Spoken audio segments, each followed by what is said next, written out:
to episode 15 of Montana Voices. We'll run through our business here. And as always, thank you so much if you're returning.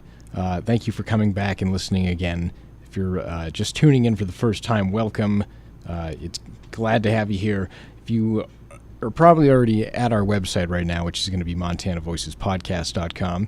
Our email address is montanavoices@gmail.com if you'd like to drop us a line of concern of any sorts, or if you'd like to be on the show, perhaps. If you'd like to reach out to us at Twitter, our Twitter handle is going to be at Montana_Voices. Our Facebook page is at Montana Voices Podcast. YouTube, you can also find us at, is going to be Montana Voices Podcast. So we've been neglecting some of these things. Twitter in particular, I went on there today and followed a couple, whoever I found, and so more activity going to be coming. Yeah, it seemed we got a couple follows back from some people. I'm not going to name any names there, but some other people within the state, it appeared. So I too, it's hard to run the cast in general. I feel fairly proud of us for sticking semi-consistent to, putting out the show at least here, but. It's the extras that really drive you. Really, make it exhausting, I guess would be the best way to put it. Well, it does get into a grind. It takes quite a bit of time, and not just recording time. There's also a lot of resources that go into this. Recording time, editing time, research time as well. And, of course, this is not our job. Our main job is not in journalism. We're still employed, so it's we have to take time out of our schedule and family to do this. So any listeners and any input you have is certainly appreciated. Keep in mind, too, the more work you do with us means less work we have to do on our own. So, let's get that whole community spirit going here together. Let's make a show all together now. Well, I wouldn't say it makes less work for us. Some people sent me down a sort of a rabbit hole. I think I mentioned in the last episode we were going to talk on men's rights a little bit, and I had a couple people that were a group that were working on some legislation. Come to find out that they don't have any idea how the legislative process works in Montana, and we're going to get to that later. It's going to be my later on gripe of how you can get involved and know exactly how Montana has things set up. And it turns out to be nothing we can use. So a bunch of my time wasted. So thanks, people. I didn't know at all about this. I feel really irritated too now just hearing about this. We're not going to let that happen again. I make a pledge right now to only reach out to people who I feel are going to be useful. If you end up not being useful, expect to see a bill. Yep, we'll invoice. Yeah, well, let's run through our old topics here, and some of these there's no new updates on. Like Stapleton is still running for governor. He hasn't pulled out amidst controversy or believe the Dems are filing something against him currently. Well, there was a complaint regarding campaign favors. How we discussed that in the last one. How the only press capable of printing the version 2 of the voters' guide in Montana was a chairman for the Republican committee. So that raised some red flags from people. Yeah, nothing new on Zinke, and that's good for him. So no news is good news. And we discussed rhinos. And I wonder if Zinke gets up and every morning, most people probably get up in the morning and look at their Facebook or whatever to see what's happened, do you think that he gets up and he just starts Googling his name? Just God, is there anything new? What do they know now? I know that's not even just for Zinke. That's for a lot of people currently under any kind of scrutiny in the public eye. Yeah, well, I would hope they have a media outlet or somebody that knows how to work these things, working that for them, like that business we mentioned in Great Falls in the last episode that I've already forgotten the name of, that we're not going to give free advertising to. But the media company, Media Matters, or whatever they are down by the Crooked Tree. The people that owe us tremendous thanks for even mentioning that they exist here. And you went as far as to give a geographical location even. Gosh, talk about free press. No more of that. Moving on here. Rhinos. Are we getting some at the zoo? Because that would be great. Yep. No rhinos. Have you ever been to the Billings Zoo? I have been to the Billings Zoo. It's a nice. It feels more like a park with some exotic animals compared to some of your bigger zoos, but it's still a cool experience.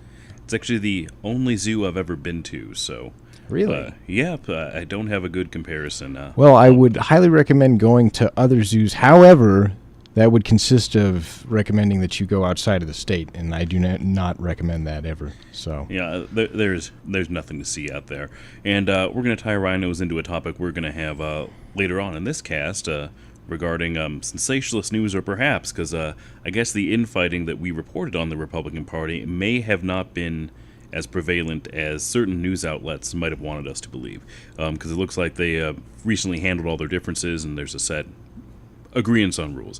We'll touch on that later. We talked about natives and Wolf Point. No updates on that as of yet. There's been bigger fish to fry. Maybe that ties in sort of the Zinke thing. He probably wakes up hoping that Trump is dropping some other tweet bombshell and then takes some heat off of him. anything to go through there, you know. I scream right and so you don't look left, sort of thing. So That's what it sounds like. yeah, we talked about newspapers, legislation coming through, and legislation that will not go through. And I do have an update on the Billings crackdown on illicit massage parlors. Apparently, that is a problem that's specific to Billings. Billings has... Great Falls keeps theirs in check, then, I take it? Well, I only knew of the one. Maybe that's it. They just have a monopoly on it, and the town's just...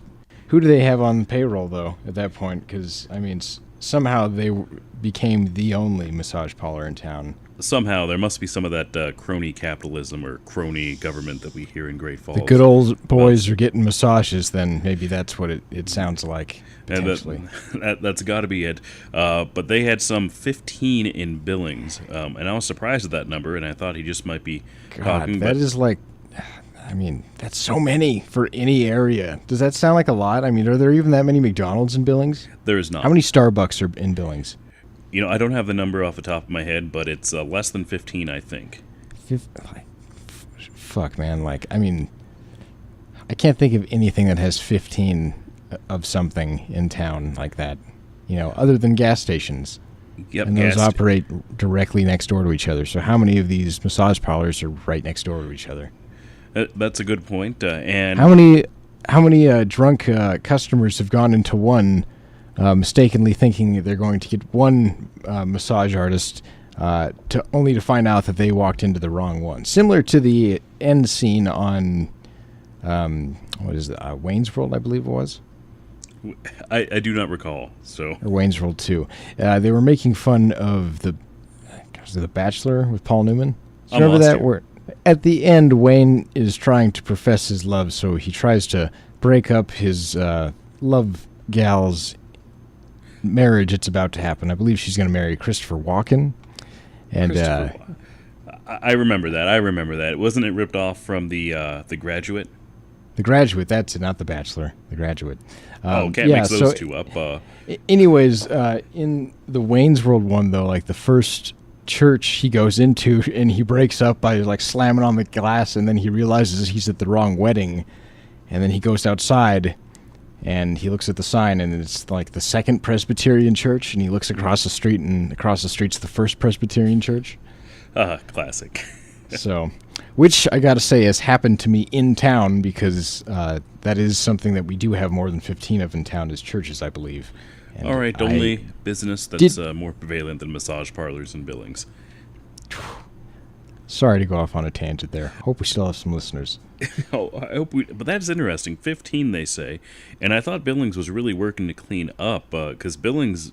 I lived in Billings about a decade ago, and at that time they had shut down the only other strip club in the town, and there was no... I think possibly even still no strip clubs in Billings. You have to go to Lockwood for that. Classing it up, Lockwood. Yeah, I was going to say, the Lockwood one is there still, right? Yeah. I believe that they at one point had a copyright infringement suit against them by Hollywood, or Planet Hollywood, I think it was. Planet Hollywood. Because their sign looked a lot like it. It sounds like they knew what they were doing. That's other than this is maybe a bragging point for me, but other than delivering a pizza to somebody on stage and some things in my long ago youth, I've never been a patron of a strip club, so I'm not that well versed in it. Other than I know that the one closed, and they still have the Lockwood one, which is of course not under the jurisdiction of Billings, which is maybe one of the reasons why they don't want to be part of Billings still. Absolutely not. Do you have any idea what this will do to the local strip club? I know exactly what it'll do to the local strip club. No they'll have wonder to the move town- the Crow agency. The town folk are enraged. Maybe it would. Would the Crows take that? It's a dry reservation. I know that much. It is. It's dry, but if you've been to the reservation, you know that's often not the case. And that Listen, I've been in the casino, and you cannot buy alcohol there. Well, yeah, you can't get it through those means, but Hardin's 20 minutes away. Maybe that's strategically placed there from way back in the day. Who knows? Strategically placed. It's certainly non-Tana, but there is a fight. I think South Dakota between the Lakota, because they are. I might be messing this up entirely, but there was a big fight. There was a town whose only businesses, they didn't even have a gas station or post office. Their only businesses were liquor stores, and it was immediately outside the dry reservation.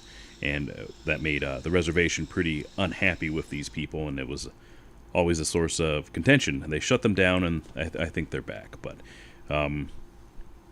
back to Montana. We'll move to the legislature here. Rule changes have been made. Republicans have sort of a loose pact with each other, and there's not the sort of infighting that we had previously reported on. And I will point out that we had previously reported on it because both the Flathead Beacon and the Montana Free Press, who we're not going to cite anymore because they're running their own podcast. We can't engage the competition here, even if they follow us on Twitter. That was a bit sensational. Strictly only podcasts that are willing to come on as guest hosts. Well, I'm not sure if they're in the same market. They're real journalists, first of all. And second, as of today, their cast is only available on iTunes, which, fortunately... Wow. They pigeonhole themselves to one market? In all fairness, iTunes is about 60% of the podcast market. So if you're going to be in one market, that makes sense. Not on my phone. How many Droid users you know, Jim? Oh, well, we're a bunch of nerds, so... 60%. This tells me that it sounds like more than half of podcast users are just potentially iPhone users. Yes. Which, okay, fine, whatever. You guys like it easy. I understand. Whatever. I get it. I like things easy, too. So we are on iTunes, but I hope so after this. Well, I broke our RSS feed in order to make Google Play's RSS feed work. So we're on Google Play and Google Play Podcast, maybe, as well as possibly Pandora, definitely Spotify. We're definitely YouTube. That's different entirely. But in the process of making those other things work, I broke iTunes, and I got so frustrated with it that I decided I wasn't going to deal with it last week. So iTunes people are still stuck in episode 12, I think. That sucks. But, they could just use YouTube like everyone else in the world. Yeah, that's true. What does YouTube play with the screen off like it does on Android? If you are YouTube Premium, well, it used to be YouTube Red, and then it's YouTube Premium, which it sounds like, I was going to bring this up to you actually this year. I was at the movies with the kids, and I saw an ad for it, and I was blown away by it because they had an ad for it at the movie theater. But an ad for YouTube in the movies? That's YouTube Music. Like they are... Essentially, it looks like they're trying to directly compete with Spotify, with having your own playlists, and you can put up the music video if you want, but, if you just want your music, you just come to YouTube for your music. We got you covered, and I was like, that's really neat. And in the back of my head, all I can think is, like, you guys already have an app for that, though. Yeah, it's called YouTube, but... Well, no, not even that. Like, Google Play Music. Like, shit, you guys put all your eggs well, I guess it's not all their eggs, but they put so much time and effort into these things, and then they kill it. Yeah, they're a company that likes to make things and not necessarily have things. Some of the rule change-ups that the legislature went through, they made the House work more like the Senate. The House formerly required appointment to committees, and now it's a majority vote. A few Democrats are not happy with that. And about all 58 Republicans voted along party lines, which does, to me, does not sound like Republican infighting. Does not. Perhaps there is new information here. Let's not burn them too bad. It's sort of you get people on both sides claiming that the media is, steering us one direction or another, or they toss out a dumpster fire for us to look at while something else happens in the background, which is different. But you don't have to rely on the media as much as we like places like the Flathead Beacon that reported on this in Montana Free Press, who recently hired their first reporter, by the way. So they're doing good things over there. I will note that she's not from Montana, but red flag. She's at least in Montana at the moment, it appears. Well, I'm sure that's beneficial in some regard. Yeah, you get an outside voice there. So and somebody qualified to actually report as opposed to us. I can't knock that. Yeah, unlike Sarah Palin, I do not have a journalism degree, as I can't speak for you, but I don't know if you knew that was her only qualification for anything, pretty much. Journalism degree, wow. So degree. And there she is calling out fake news. Well, she would know. She has that degree. She points to the wall there. Yeah, I do know, as a matter of fact. Well, maybe this is something for us to contend with, because I'm going to, look back at times in the current narrative, especially with our president consistently using Twitter or habitually using Twitter all the time, which just seems so, or it did seem so beneath the presidential office, I felt. However, looking back, and I think it was FDR who had the fireside chats, or was that... Yeah, I think that was FDR who had those, who used TV to his advantage, and he was the first person to do that. And people said the same thing at that time, that it was beneath the president to be on television at any point in time, and especially not routinely on television, that he was dumbing down everything for people. But the counter to that is it's the platform that people are on, and it was sort of a direct connection to the people. So I guess Twitter might be the... facilitate that in the medium of this age, I suppose. So I don't think there's anything wrong with that at all.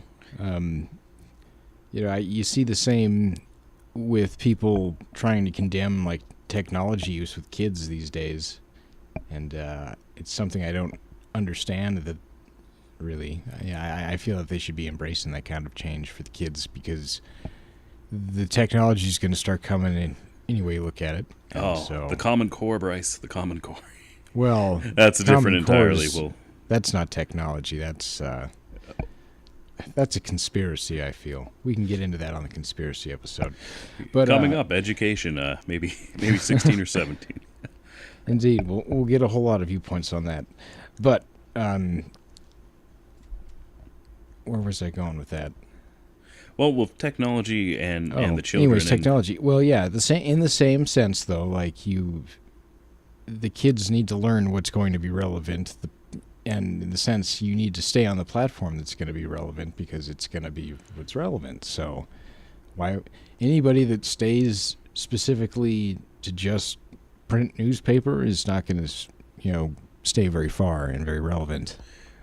Yeah, and I'm agreeing with you wholeheartedly on that. So we're pretty liberal of technology and children in this house. Maybe too much, but they these are the skills that they'll need in when they're out in the world on their own. You can't shelter them from that. Try to monitor the best you can, but we're in the same boat there. So, but with that technology, you don't have to rely on news outlets to get your source for Montana news or really. Any news. If you want to know what your legislature is doing or, what the governor is doing, they're pretty transparent. So I'm going to make a plug for LEG, that's legislature.mt.gov, where you can find the current session plan. That's bills they're voting on now. You can look up bills. You can see what the calendar is for most of the year that's still being filled in. And it's you don't have to be filtered by journalists or anybody that you might fear, has a bias. The website works, but it looks like it was made on GeoCities, so maybe Montana can hire a webmaster at some point. Maybe it's a GeoCities purist, and that's just his thing. Well, I do appreciate the low bandwidth, so accessible by the ruralist of Montana that doesn't have 4G coverage yet. But, on that regard, I was going to say I do believe that PBS actually broadcasts a lot of the sessions. Now that I think about it, they have an extra channel that they do. anytime I check, it's never on, but it seems that they leave the live stream up a lot because it'll just be like viewed in on, a vacant room. It'll be like Cascade County, City of Great Falls Water Department hearing or something. Yeah, and it's like just an empty room, or it's like one dude like writing on a steno pad by himself, like clearly waiting in the room for something else to happen so he can go into another room. But I have not checked that out, unfortunately, so I don't know what sort of content they have up there. But every time I tune in, it's a empty room or nothing going on. So we should try and check that out sometime. It's on Plex, so you do have access to that over there as well. I also have an antenna on my television, which is a foreign concept for many of these younger kids. But indeed, well, you can get stations over the air. Our antenna is about to get a whole lot better over here, so excellent. And they do have a section on there for voter education. There's a legal handbook, which is sort of the legislator's handbook. Because keep in mind, the people that we elect here, for the House and Senate, we voted on the House in the midterms here. But some of these people are coming in with literally no legislative experience and professionals in their own right. But this is the handbook where they go, and the PDF that I found, which was the 2019 handbook, even explains the judicial department and other things that they're going to be dealing with. So that is a good, it's good for anybody to wants to go in and see exactly how things are set up, legislatively in Montana, and some more info. And there's even a law video series that you remember the Video Professor, because it looks like it was made by that guy.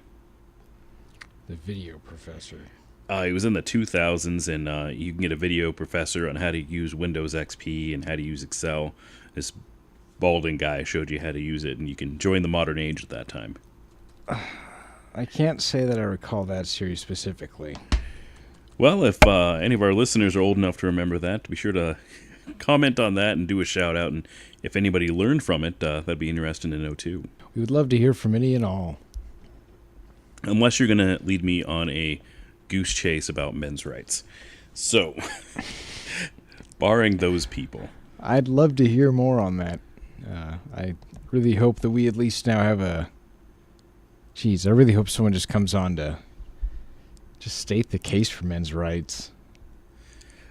I know a few people, but this is sort of a tough topic to be public about, and rightfully so. A lot of the people that are really into men's rights are anti-women's rights, and so I'm not saying that the people I know are in that camp, but when you say men's rights, that's the first thing that comes to mind, is what oppression could men possibly face, and there's some validity to that question, but we need to give them a fair shake if we do give them a platform. And also well, your fair shake's gonna come with like a couple. I want to know. Jim, there's no I don't think there's any harm in asking. If they feel strongly about it, they should be able to voice it. Well, you're absolutely right, but however, I don't want to give a platform where that just ends up me and you berating somebody that is either a deficient in either social or mental capacity, which I fear that some of these people are, or somebody is, of course, racist or sexist. That's something that we would never willingly, sign up for to put on this cast. So that's sort of what I guess I wanted to avoid. Indeed. Well, I guess we'll make sure not to do that one live.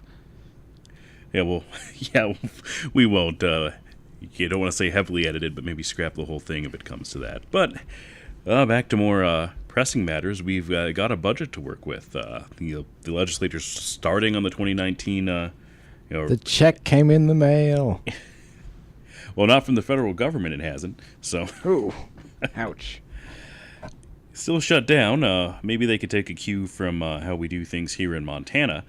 Because when we had those big budget shortfalls, after the recession, and places like Florida and California were making some very painful cuts. I think at worst we had a 10% cut to some programs, and that just happened in the last couple of years that Bullock pushed through. So maybe they could take some cues to how we run things here in Montana. we've always had a tendency to do things correctly at a state level, it seems. I know a lot of people are going to argue that they make a lot of dumb decisions on a lot of other stuff, but like specifically the budget, you know, in the sense that we haven't gone in the red horrendously over stupid shit like, you know, places like, I'm sure you can all agree, California and high populous areas, we'll say that. Yeah, absolutely. And, pro tip for Californians, if a bunch of you come to Montana, which appears to be a trend, at least part of the year, depends on how close you are to Whitefish. A lot of them hang out there. Or Bozeman. Maybe not vote the same way you did in California that caused some of the problems in California. Certainly take a note from, at least in some regard, from your fellow neighbor. Unless your fellow neighbor moved with you. In which case, your neighbor's on each side of you. Speaking of budgetary concerns, Bullock has a budget out in which he wants to expand Medicaid and expand that and boost budget for preschool and things like that. Typical liberal things, and we are increasing some taxes, specifically on tobacco. You mean he wants to give people medicine and teach them to read as well? Oh, well, you had me at raise taxes here, so... Whoa, hold up there. Yeah, tobacco, alcohol, Jim, hotel, and rental button. Cars. Yeah, and I thought we were pretty well certain the taxation was theft here. Yeah, I was just say, hit the secret theft button there. Call them the boys. Let them know. There's a robbery afoot. Somebody's going to be all over this, but the budget includes zero money for the wall, which is concerning to at least one Bozeman Republican. Yeah, Senate President specifically, correct? I believe so. Jeez. Try to block that out because that's... not to say that he's the guy who makes the final say, but I assume that he at least carries influence since he has that position. But regardless, though, that's cool. $8 million are of your money, not the state's money, I hope. They had all that money fund, from the... What about the GoFundMe? That money's getting returned because they didn't reach their goals, and you can't make the government do what you want. Well, no, I heard that guy was setting up an LLC for you to redirect your money to. But it is not compulsory, so you would have to consciously log in and choose to send him your money. Otherwise, your money gets automatically returned. Well, but he... and some of the other things about the guy, apparently he might be a shyster, might be a huckster. There's stories of other GoFundMes that he's had where funds did not go where they were supposed to. So, more on that as we get it. But, I've said it before, if we're going to build a wall, it should be up to the north. Keep those Canadians out with their sweaters and their A's. Yeah. Or, build a seawall. We have no seas to speak of. That sounds like Washington's problem, if you ask me. I mean, what the sea border, I feel, is prime invasion territory there. So we need a wall in order to keep people from invading. Or dolphins. You're just making this wall bigger and bigger. I only want I think one on the northern border I'm saying, 9 of the 11 9/11 terrorists came through. Jim, if you give him one side, he's going to ask for 3 more. Oh, well, Canada's going to pay for it, so it'll be fine. Moving on. Yep, speaking of taxes, there is a bill, and this is pretty fresh because we're in the second week of the legislature. It's getting voted on tomorrow, so in our next week's cast, we'll be able to tell you exactly what happened here. House Bill 22 and Senate Bill 29, they're going to tax fireworks to pay for fires. I'm okay with this.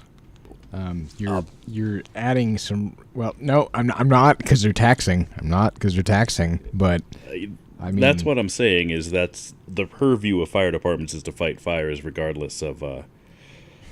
I don't want to say risk. Certainly, fireworks probably cause some fires. I don't know what the numbers are on that. It seems like just a horrible day of here we're gonna just make your job just potentially 100 times fucking worse. This is something we're going to have to research for more info, and also I read through the bills, and it wasn't very clear. It states that, also included in the bill, you need workers' comp for volunteer firefighters. which workers' comp requires an employer, which I guess would be the volunteer fire department, which of course would affect their bottom lines. But I always thought that was taken care of by the Montana firefighters. So definitely increased costs, and of course these volunteer agencies are running probably on shoestring anyway, which I assume since they're driving the 1980 Chevy fire truck, good year, but She's dependable. No, a couple of them have newer ones than that. I don't know who's running a 70s one, but a couple of them have older ones, a couple have newers. Regardless, though, I think that is any of this covering like their health coverage for like the rest of their lives? Because from what I saw, a lot of this they'd like taken away the coverage for like lung issues and respiratory troubles. that seems something pretty important for firefighters. Indeed, like a crucial immediate there, and they like had taken it out of the bill. I'm trying to think of when exactly this was. It wasn't too recently, but it was at least a year or so ago. We will include that info in the next cast here. So, but interesting, and tax. Yeah, that is Yeah, I understand. You're transmitting the risk and the risk aversion from people that are participating in firework activities to the agencies that fight that. But it's a slippery slope, getting into almost a libertarian theory of pay for your own stupidity. Like if you get rescued off of a snow bluff that you were skiing on, you should pay for that completely. And Montana, of course, does not do that. They are a public service, and you have to pay to call 911 in, I think it's Indiana.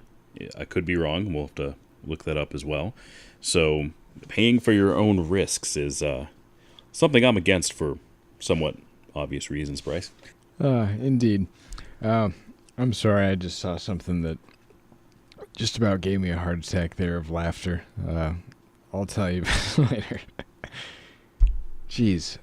Tackling the bright topic of rape. Jesus Christ, right after okay, at least I got the laughter, otherwise we can move on to something. Again, Sir Buzz Killington over here. Senate Bill 52, apparently we have known that there's been a backlog of rape kit processing in Montana for some time. As of 2015 or 2016, there was 14 kits that were untested, and I'm pulling this up from the old article, actually late last year from the Great Falls Tribune. 1,400 kits were untested, and some of them dating back to 1995. And 2 years later, we made some progress, and we were only backlogged by 1,100. So this bill, 1,100's like still. I wouldn't own. Oh, that is such a huge, ridiculous number. It is, and of course, numbers are also incomplete.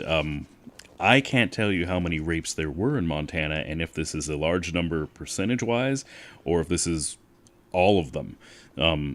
Of course, that's sort of a gray area on what is a rape and what is a sexual assault. There's also classification concerns. There's also the concern that the majority of these are not reported. So who could say for sure?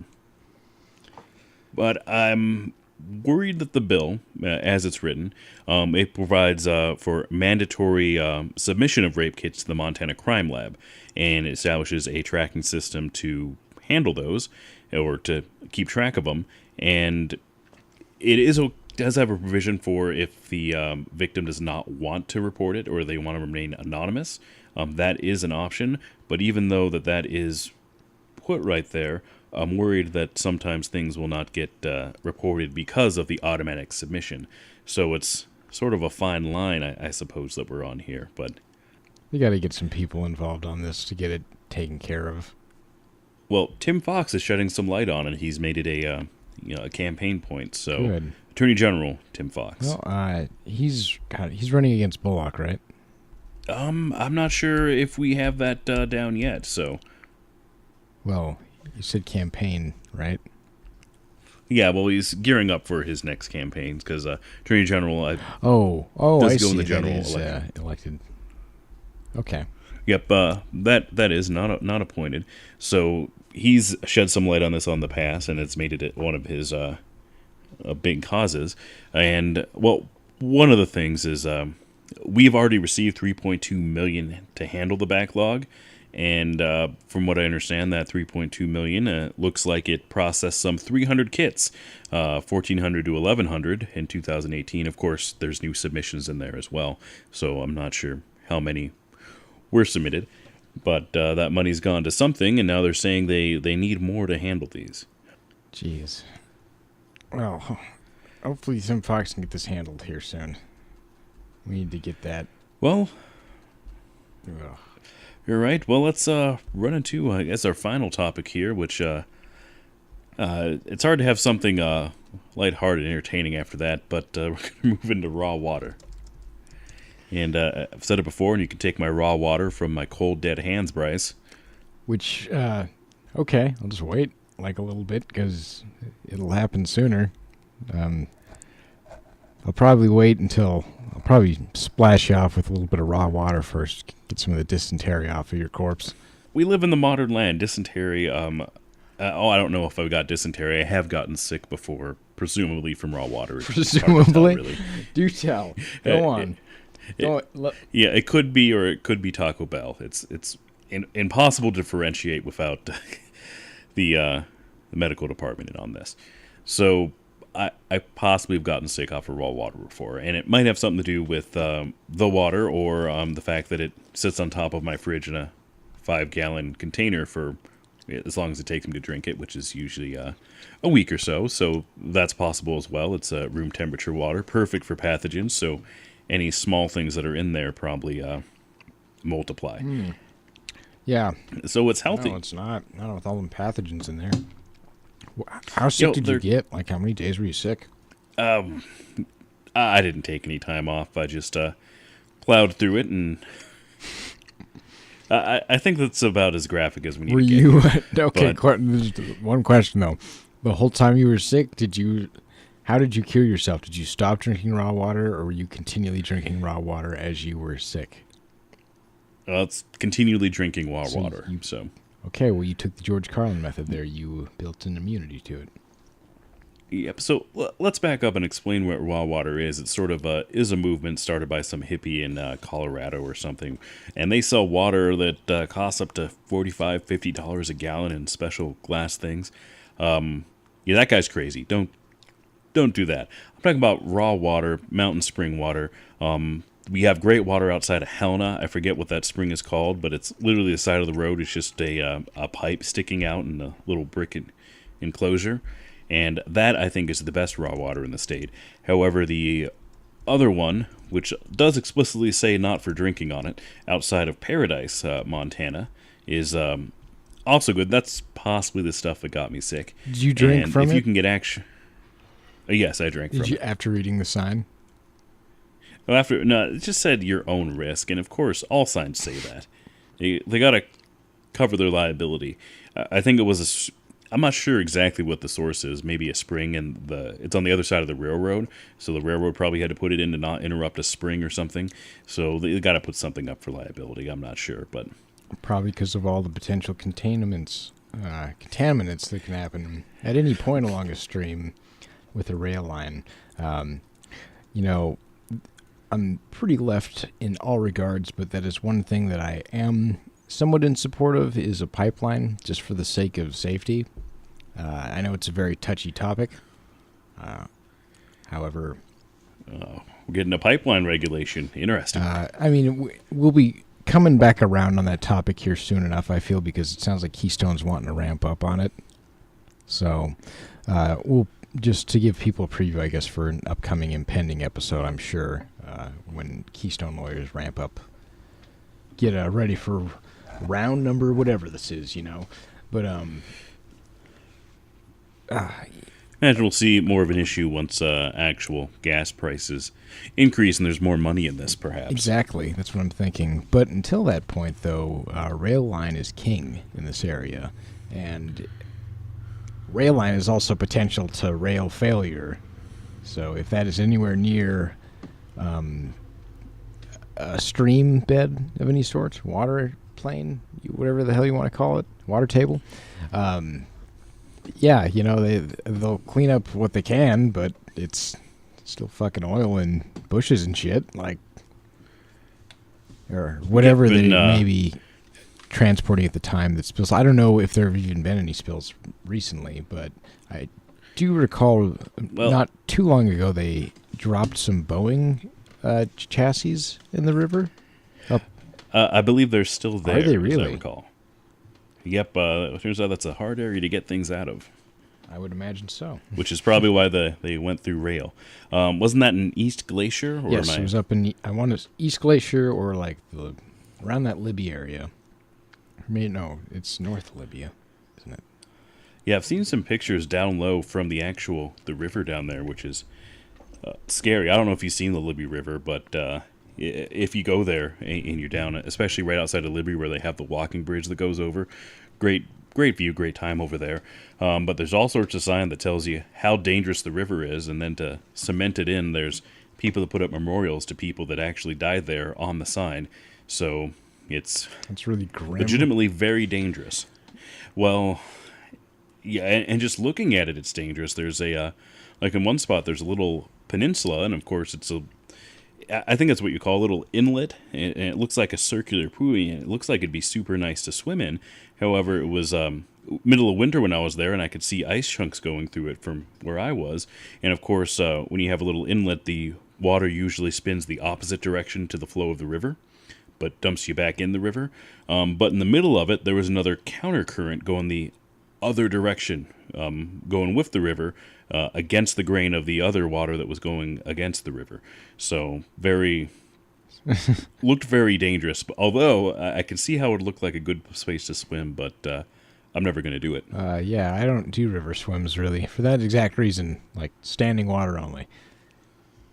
But yeah, it's the speaking of water, with the raw water, the movement of drinking unprocessed water in nature's finest, Helena water is really good. Paradise has some flavor and maybe some pathogens, but that Libby River is the only river I've seen that's fast enough to actually. Because if you're drinking raw water, you want to get it off a fast creek. If you're really in the wilderness, wash off all the that rocks, bear shit.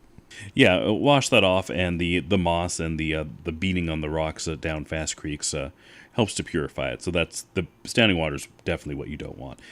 But the river actually looks fast enough to meet that criteria. So I must be comfortable drinking from the river. If but it's fast enough to don't, kill you, it's good enough to drink. That should be it. Maybe I'll have to try some Libby water. What you should do next time we're up in that area is right outside of. I'm trying to think. What's right over by Libby? Troy. That's it. Yeah, yeah. On the way to Troy, you have that little retreat area that you can stop off at, and there's the bridge that goes across the river over there. I think they just call it the Troy Bridge. I don't know, but anyways, the water over there, I will commend you on, Jim. It does look pretty nice. Nice, cool bluish green. I may have to give it a try. Bluish green. Yeah, taking a look at the water. Got some good probiotics in it. It looked good enough to drink, I will say. Like, that was my thought when I looked at it. Cold as shit. And I was there in, like, the middle of July. So, very dangerous. The signs, too, on the bridge had a lot of the signs that said, no more than 6 people, or you'll collapse it, and there's no way out. Because, Collapse the only bridge. It's as bad as the Noxon Bridge, which is a bit towards Missoula from Troy. It's on that same area, but actual beautiful, beautiful area. 1-lane bridge is the only way into Noxon. It's something worth checking out, and I have B-roll of it. Maybe I'll find it and see if I can put it on this video, but no guarantees. I'll have to try and get some B-roll of the one up by Libby next time I'm up there, but that one's just like a small walking bridge. You go across the path to the other side, but it's all wooden. The water up there, if you're going to get it from it, though, I say it's got to be from a good source. Absolutely. Well, I'd like to think I get my water from the finest sources, but I think we're drawing to a close here, and I understand that we have some local creators we wanted to work, and then, of course, our business here. As you all know, I've been trying to plug our Twitch stream for quite a while. I'm getting closer and closer here. It's still going to take a while because I'm a busy, busy man. We've got a buddy who's also got a Twitch stream out, and I feel that you all should check him out, give him a listen here, or a view, I guess, in this regard. It's going to be twitch.tv/AL7gaming. our buddy Tim the Enchanter. He puts on quite the great show. He streams weekly every Wednesday and Thursday night at 9:30. You can catch him. Puts on quite the good show. He's got pretty impressive rig there to do his gaming on. I can't even recall what game he did recently. I just found out about his stream last week, though, and so I'm planning on watching it this week. I've set up reminders myself, so I'll be watching it with the Montana Voices podcast Twitch account, and you can catch us over there in the chat. We'll be having some fun. We'll be voicing our Montana voice within his chat. So Tim the Enchanter Twitch stream takeover Tuesday and Thursday. Well, he is also a Montana voice as well. So we'll run us through our business here, and we'll put episode 15 in the books. MontanaVoicesPodcast.com is probably where you're seeing this podcast or hearing it. If you want to email us with concerns, complaint, gripes, MontanaVoices@gmail.com. On Twitter, we are at Montana Voices, where I promise to be more active in the near future. And Facebook, you can find us at Montana Voices Podcast. The same thing on YouTube. We are the first link when you search for Montana Voices Podcast. And exciting things coming up on Twitch for us, twitch.tv/Montana Voices. Thanks again for tuning in. We will see you all next week.